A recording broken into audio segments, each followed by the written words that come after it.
प्रश्न असा आहे की अजित पवार महाविकास आघाडी करायला आहे, बरेच वर्ष काँग्रेससोबत राहिलेले आहे. आता काँग्रेसने किंवा महाविकास आघाडीने उमेदवार देणं तुम्हाला व्यतिरिक्त काय वाटतं, दिला पाहिजे का देऊ नये? निवडणूक आहे. भारतीय जनता पक्षाच्या संदर्भात महाविकास आघाडीची एक भूमिका आहे. पण तरी सुद्धा अजित पवारांसारखं नेतृत्व ज्या पद्धतीनं काळानं हिरावून दिलं, त्याच्यामुळे एक सहानुभूती आहे, एक आदर आहे, रिस्पेक्ट आहे, एक एक एक सन्मान आहे. एवढा पुरता विषय आहे. पण निवडणुका लढायच्याच नाही, बिनविरोधच झाल्या पाहिजे, हा अट्टहास हा चुकीचा आहे. यशवंतराव चव्हाणांना सुद्धा निवडणुकांना सामोरं जावं लागलं होतं, लक्षात घ्या.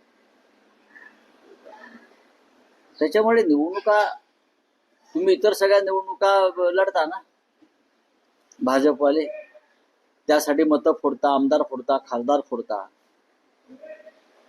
एक मोठा वर्ग असतो निवडणूक काळामध्ये मतदारांचा, ज्याला सरकारला मतदान करायचं नसतं. त्यांनी काय करायचं?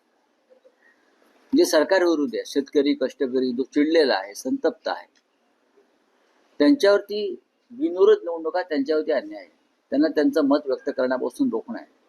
तरी या दोन्ही निवडणुकांसंदर्भात महाविकास आघाडीमध्ये चर्चा सुरू आहे, चर्चा होत राहील आणि निर्णय घेतला जाईल. महाविकास आघाडी एक संघ आहे आणि राहील.